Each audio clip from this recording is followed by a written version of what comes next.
Welcome, traveler. Tonight, we ride across the endless steppe and dive deep into the world of the Mongol Empire. We will follow the day-to-day life of a Mongol horse archer, explore the relentless campaigns that shaped continents, cover the ingenious siege tactics that terrified civilizations, and journey across harsh, unforgiving terrains. As we continue, we will return home to the steppe, reflect on the lessons of a life spent in the saddle, and listen to the quiet wisdom of a warrior's final years. Prepare to lose yourself in this story, where the rhythm of the horse's hooves becomes the heartbeat of history. The steppe greets you before the sun does.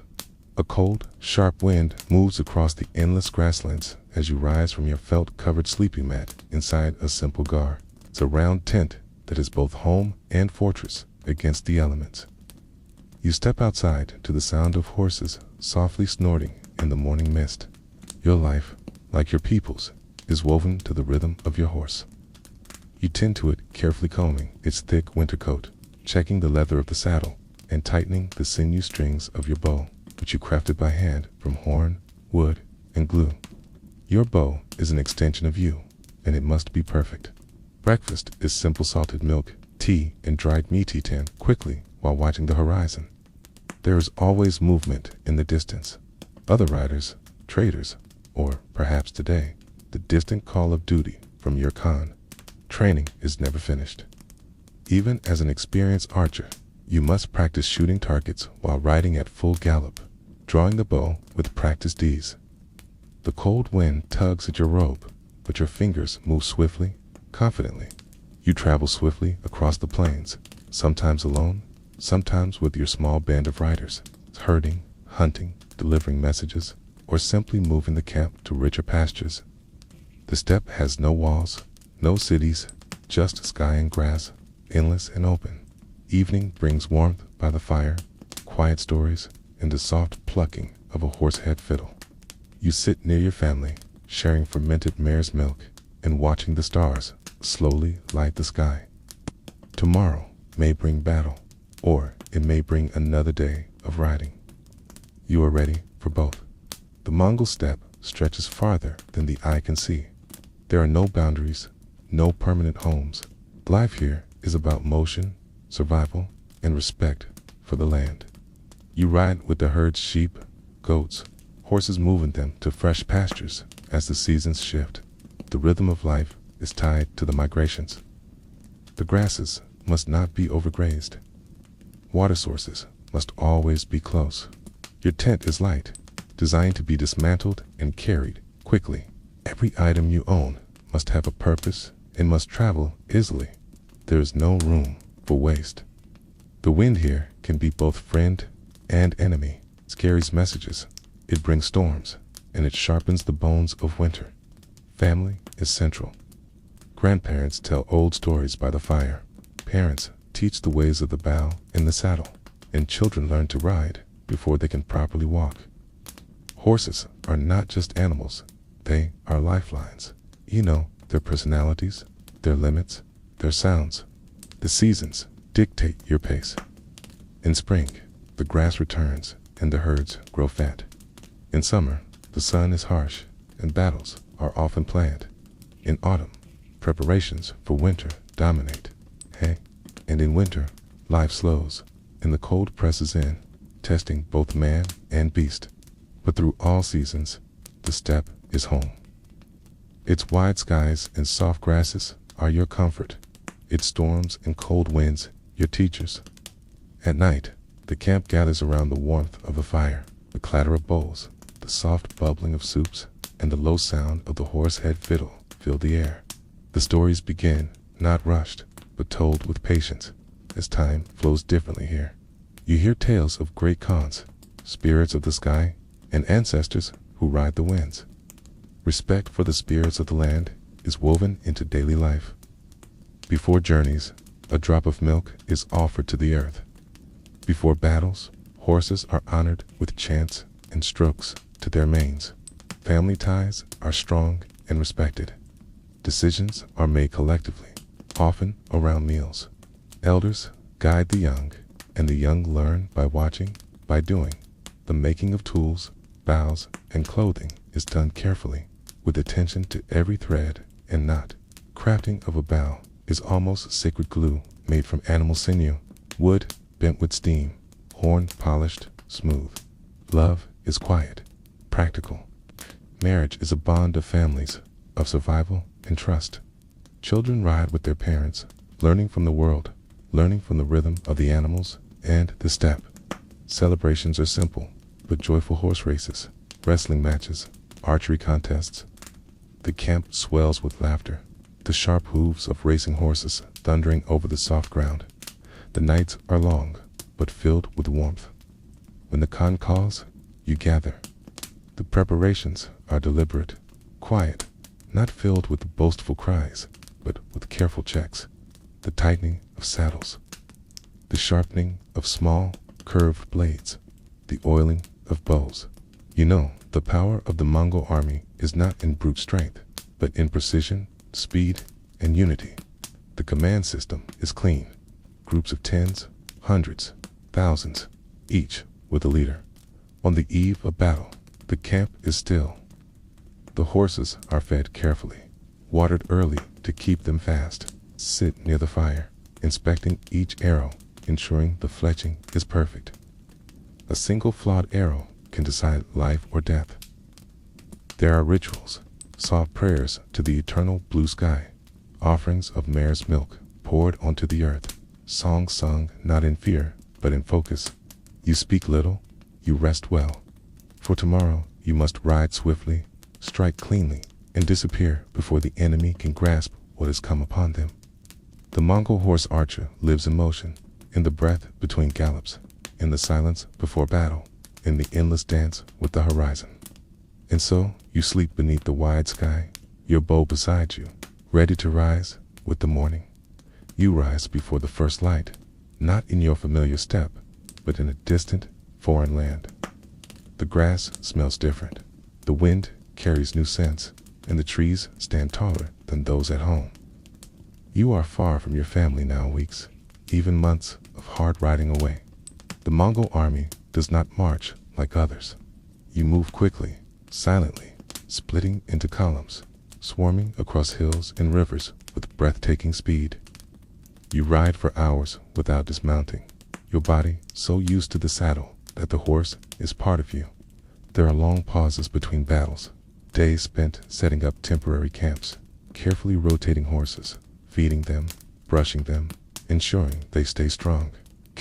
The Mongol strength lies in these horses. A man without his horse is a man lost. When you ride, you carry dried meat, milk balls, fermented mare's milk, and water skins. You survive on little, accustomed to hardship. Nights on campaign are not restless. Sleep easily beneath your saddle, using it as both pillow and shield. You learn to adapt to new lands, to new enemies, to the strange languages spoken by the people you conquer. But the core remains: the bow, the horse, the endless horizon. The campaigns stretch across months, sometimes years, from China to Persia, from Russia to Europe. The Mongol army moves like wind over grass, never staying long, always pressing forward. The Mongols are not just masters of the open steppe, they become masters of siege warfare. You remember the first time you encountered a walled city. The stone towers, the massive gates, the defenders safely perched behind high walls. At first, it seemed impenetrable, but your Khans learn quickly.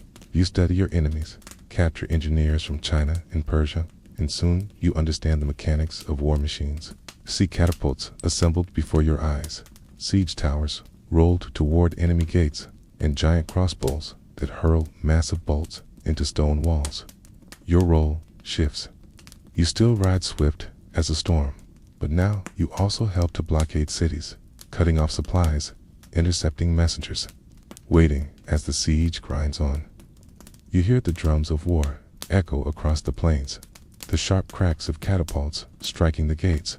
Siege life is long and patient. Days spent maintaining weapons, scouting weak points, watching for any opportunity. You learn to spread fear, to leave escape routes open, so the enemy flees rather than fights to the death. Even during sieges, the Mongol mobility is unmatched. You can pack up a camp in less than an hour, vanish into the distance, and reappear where the enemy least expects. Victory is often psychological. The fear of the Mongol horde precedes your arrival. Cities surrender without a fight. Rulers bow before your khans to save their people. You are not just a rider now. You are a strategist, a silent architect of fear. Not every journey is over grasslands. There are times when you must cross scorching deserts where your horse's hooves sink into soft sand, and water is a treasure more valuable than gold. The sun blisters your skin, the days stretch endlessly, and you ration every drop of water with precision. There are mountain passes where snow comes without warning, where ice clings to your beard and breathing grows sharp and painful. You lead your horse carefully over frozen paths, each step deliberate, each mistake potentially fatal. You ride through dense forests where the sky is hidden. The trees seem to press in from all sides, where enemies hide and ambushes are a constant threat. You cross rivers swollen by distant rains, using leather bags as floating aids, trusting your horse to swim beside you as you grip its mane. Each of these terrains tests you, but you learn to adapt. The Mongol army thrives not because of luck, but because you prepare, you endure, and you adjust. You sing quiet songs to your horse in the darkness. You chew hardened rations beneath the trees, heavy with rain. You wake before dawn to check your gear, and you press on. Survival is not always a battle. Sometimes it is simply the ability to keep riding. After years of campaigns, after distant cities have fallen and foreign lands have been crossed, return to the familiar grasses of your homeland. Your hair is streaked with gray now. The lines around your eyes tell stories that need no words. You have seen the rise and fall of cities, the turning of empires, and the endless, patient march of time. Back on the steppe, the sky feels wider. The wind is the same, the smell of the grass unchanged. You walk among the herds again. You listen to the soft songs of your people, and you remember. You train the young riders, now teaching them how to string a bow, how to ride without gripping the reins, how to read the wind and listen to the silence. The great khans come and go, but the life of the steppe continues, steady and unhurried. Your stories are told by the fire. You pass down the lessons not as a warrior, boasting of victories, but as a rider, teaching survival, teaching patience, teaching the balance of the horse, the bow, and the open sky.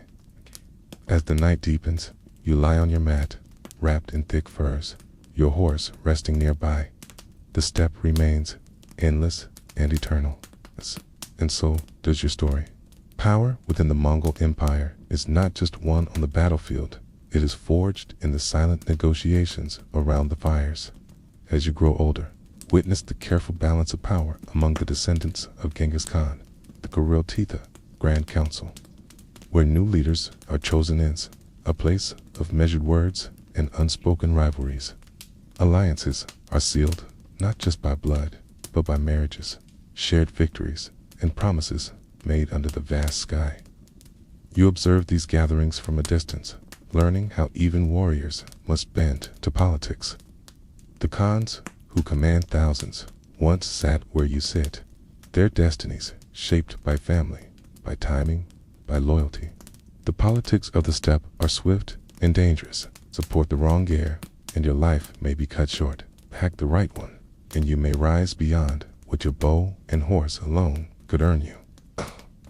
You are chosen to accompany your commander on a journey west, beyond the lands you once thought the edge of the world. You ride for months, crossing Persia, passing through Russian forests, and arriving at the gates of strange European cities. Their castles are tall, their weapons heavy, their people bewildered by your speed and precision. You marvel at their stone cathedrals, their merchant ships, their crowded markets. You taste new foods, hear languages that sound like the chirping of birds. Yet, no matter how far you ride, you remain tied to the rhythm of the steppe, to the pulse of your horse, to the familiar grip of your bow. Even in these foreign lands, the Mongol way endures. Though Genghis Khan has long passed, his presence shapes every corner of your life. His stories are told around every fire. His strategies are studied in every camp. His laws, the yasa, guide every decision. You hear tales of his brutal discipline, his vision of a world united by swift horses and sharp arrows, his dream of a vast, interconnected empire. You visit sacred sites where his spirit is said to linger. His burial place is unknown, but his legacy is etched into the very soil of the steppe. You realize that to be a Mongol horse archer is not just to fight it, is to carry the burden of his ambition, right? To live as part of his unbroken shadow. You return home and see the quiet strength of the women who hold the camps together. Your mother, your sisters, your wife, they tend the herds, pack the yurts, make the clothes, and raise the children. Mongol women ride horses, wield bows, and manage entire clans when the men are at war. Their work is tireless, their presence steady. Decisions are often made with their counsel. They manage the wealth, arrange marriages, and in some cases, rule as regents. You realize that the empire would collapse without their silent, enduring strength. Their stories, though less sung, are stitched into every tent, every meal, every heartbeat of the steppe. With the empire stretching across continents, the trade routes flourish under Mongol protection. You ride alongside caravans carrying silk, spices, glass, and gold. You meet traders from Arabia, India, China, and Europe. The Silk Road is alive with stories and goods from distant lands. But Pax Mongolica, the Mongol peace, makes these roads safer than they have ever been. You see how wealth flows through the empire, how the Khans tax merchants but protect their paths. You see Chinese paper reaching Europe, Venetian glass reaching Persia. You understand that conquest is not the only power. Trade connects people in ways war never can. You are sent on a campaign across the sea to the distant islands of Japan. The sea is a new challenge, rough, unpredictable, unlike the steady ground of the steppe. When you land, you face warriors, unlike any you've seen. The samurai fight with discipline, honor, and fierce determination. The battles are hard. The terrain favors them. The kamikaze, the divine wind, destroys much of your fleet. You taste defeat. You learn humility. You retreat with fewer men than you arrived with. But you also learn respect for warriors who defend their home with such relentless spirit. You travel south, where the green hills of China cradle the legendary Shaolin Temple. You meet monks who live by quiet discipline. Their days are filled with meditation, silent meals, and rigorous martial arts training. You watch their fluid movements, their ability to turn simple farming tools into deadly weapons, their calm in the face of danger. Though you come as a warrior, you find peace among them. You train alongside them for weeks, learning not just combat, but patience. The Shaolin monks are not your enemy. They are men of balance, men who fight when needed, but who live to master themselves.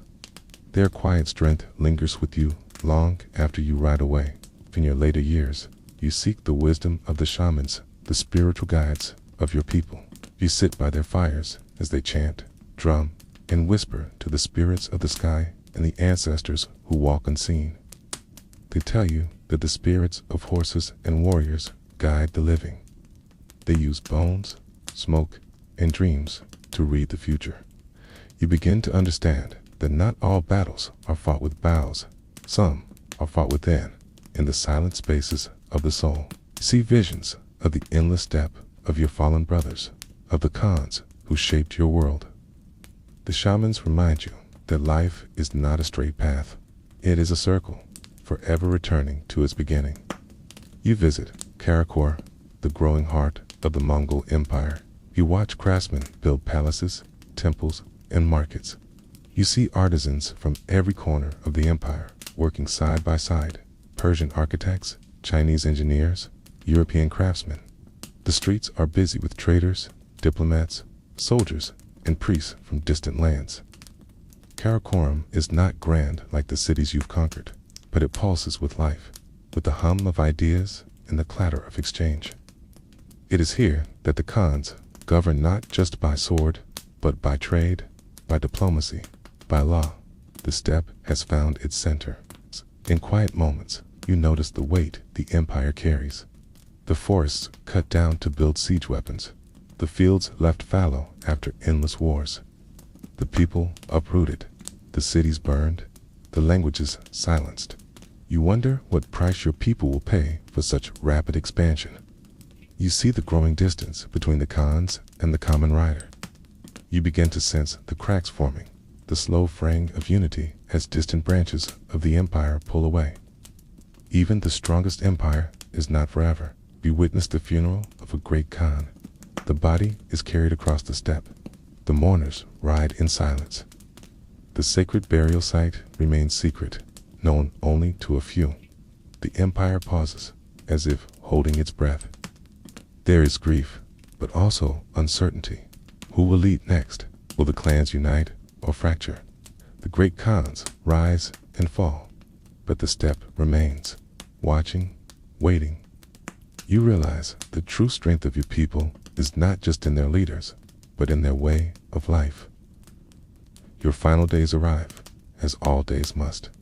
You feel your body slow, your grip weaken, but your spirit remains fierce. You saddle your horse one last time, riding out across the steppe at dawn. The grass brushes against your boots. The wind tangles in your hair. The horizon stretches wide and endless, just as it always has. You are not afraid. You have lived, you have ridden, you have seen the world in all its glory and all its sorrow. Your story joins the wind now, carried over the steppe, whispered in the rustling grass.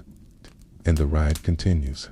In the quiet hours of dawn, you watch the delicate bond between Mongol warriors and their hunting falcons. The birds, fierce and proud, ride high on the winds, returning with prey in their talons. Falconry is not just sport, it is survival, it is patience, it's trust. You learn to train the bird, to read the sky, to wait in silence as the falcon becomes your companion, your eyes, your swift and loyal hunter. The steppe stretches wide, but with your falcon, you are never alone. Once a year, the steppe bursts into life with a great Nodum Festivala, a celebration of the Mongol spirit. You watch the horse races, where young riders barely out of childhood gallop with fearless speed. You hear the clash of bone as men wrestle, locked in ancient combat. You savor the air thick with roasting meat, the rhythm of the Morin core, the bowed horsehead fiddle. Nodam is a time of joy, of reunion, of pride. Here, the Mongol people remember who they are. In the evenings, as the fire crackles low, you sit among the elders. Their faces are maps of the wind, sun, and hardship. Their voices are steady, weaving stories of ancestors, battles, and long-forgotten loves. You listen to their tales, their warnings, their quiet laughter. There is power in their words, a comfort in their presence. Through them, you learn that the life of a warrior is not only about conquest, it is about understanding your place in the endless sky. You gaze upward to the eternal blue sky, the sacred presence that watches over all Mongols. The sky is more than a place. It is a guide, a judge, a quiet companion. You feel the wind move across the grass, the steady breathing of your horse, the pulse of life in a vast, open world. The sky remains unchanged, long after Khans rise and fall, long after warriors ride their final journey. It offers peace. It offers perspective. It is the one constant you've always known. The campaigns have ended.